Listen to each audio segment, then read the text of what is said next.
my friends, it seems that 2024 will be a very active year. Both Russians and Ukrainians are playing significant moves. The Kremlin has stated that they don't see a peaceful resolution to the situation with Ukraine, so they are continuing the military operation. Soon there will be some changes, and we are starting an overview of the situation on the front line. In the Kherson direction, the occupiers are shelling both the right and left banks. They also continue trying to push the Ukrainian forces out of the occupied positions. They incur losses every day, but they don't achieve success. Meanwhile, the Russians complain that there is no support for the advancing groups. According to the situation in the evening of October 1, 24 in the area of Krinky. No change. Unsuccessful assaults on the village of Krinky continue.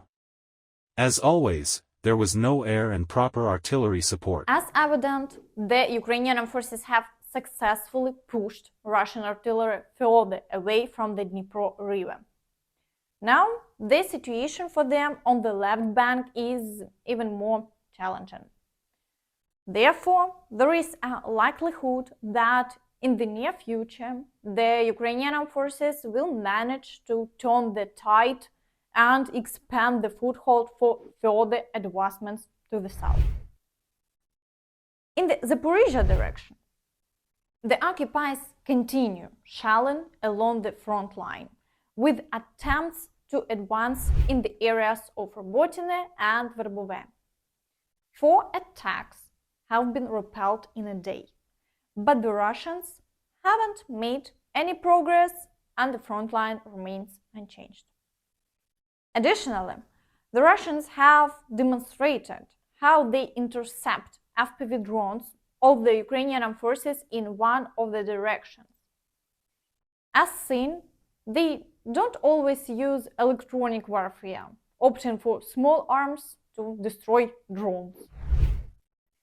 In the direction of Vuhledar, shelling persists. But there are no new offensive actions, and the situation has stabilized. It's reported that explosions occurred in Berdiansk yesterday evening, but details are not yet available.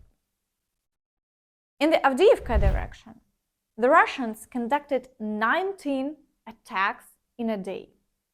Today, there are offensive actions in the areas of Bakhmutivka, near the industrial zone, and battles ongoing for Severne, Pervomaiske, and Nevelske along the southern flank. Despite numerous attacks and shelling, they haven't achieved success, and the front line remains unchanged. Southward, near Marinka, the occupiers conducted 7 attacks. Here, as before, they are attempting to consolidate their positions near Georgievka. However, the Ukrainian forces are doing everything possible to prevent them from carrying out their plans.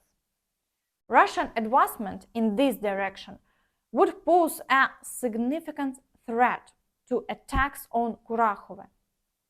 Therefore, the Ukrainian forces are trying to halt the movement of Russian troops.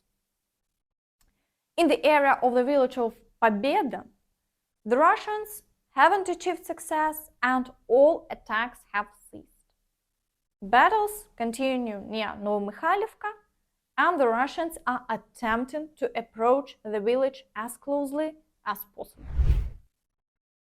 In the Bakhmut direction, the activity has slightly decreased.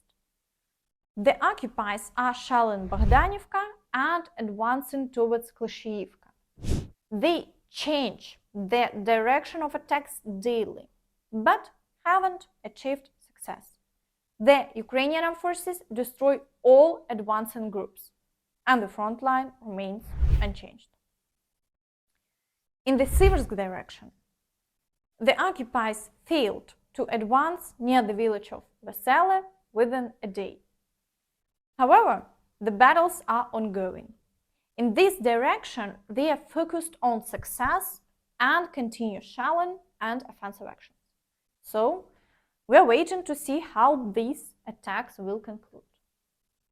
In the area of Crimea, the occupiers continue shelling, and battles persist near the village of Terny. However, the activity is not the highest, and 3 attacks have been repelled in a day, with the front line unchanged. In the direction of Svatove, there is a lull, with no shelling or offensive actions reported. Meanwhile, Russia continues to strike at Kharkiv.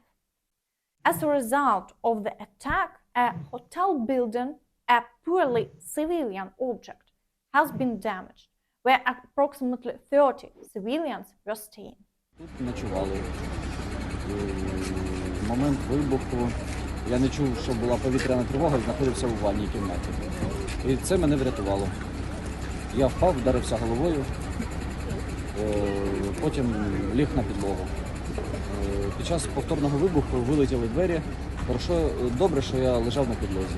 Потім, після другого вибуху, я гукнув своїх колег, всі живі. Ми швидко взувся, надягнув штани, куртку.